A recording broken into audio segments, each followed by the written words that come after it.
Camille. At ano yung totoong Camille na nanalo?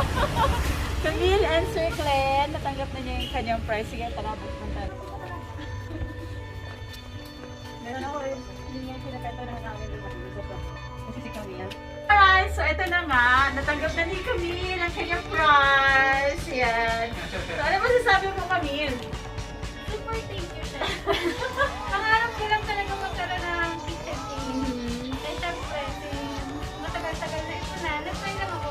Number 81 is ang kasal. 81? Ang kasal Camille. 80. So, pinili ko yung 81. Kasi kasal namin yun.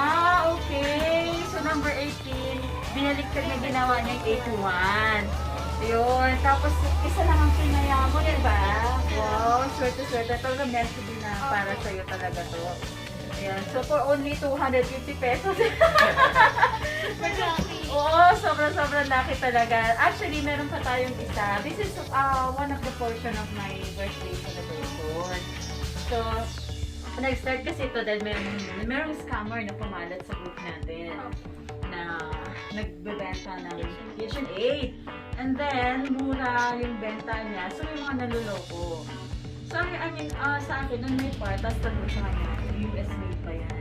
Sabi, yes, US daw. Ano yung watts? Bob? Sabi ko, that's first time. Kasi walang US made na 220. Yan. Tapos, tinatanong namin yung mga address, locations, ganyan. Ayaw niya talaga pag ano. So, ngayon, tinatak ko na talaga yung friend ko. Hindi ko, friend, meron ka pa ba yung dumating na padala? Yan. Sabi ko, yes, meron. Okay, so sabi kasi, bigyan mo sa akin yung pinaka-lowest price na pwede mo bigay sa akin. So, ayun, yun ang kwento kung bakit meron na tayo ito. Kasi kung para sa akin, ayoko na mas maraming naluloko sa group natin. Diba? So, sabi ko, di na bale, walang kikitain. Mahalaga mo ibigay natin as it is yung item natin. Kung marami naman na kumagat. Actually, puno na. Puno na ulit yung phone. Hindi ka na yun. Kailan ka last ka ba na nabili? Hindi, Chef. Actually, nagising lang ako ng madaling araw. Tapos yung phone ko, nag-appear siya na parang kitchen-grab ko.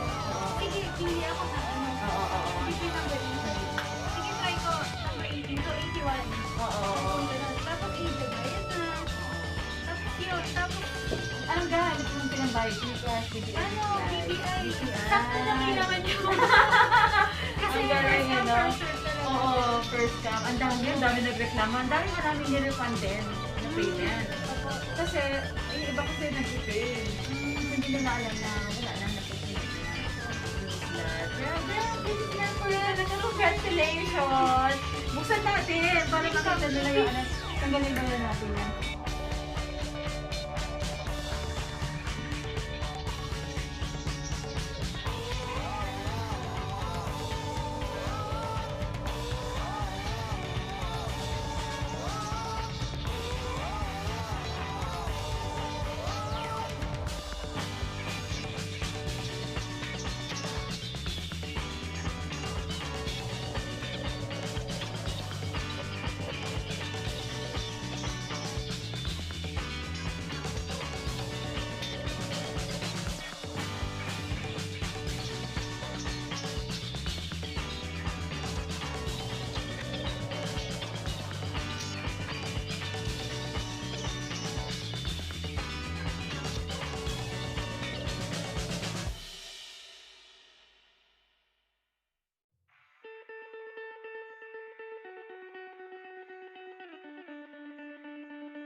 Alright, so there you have it.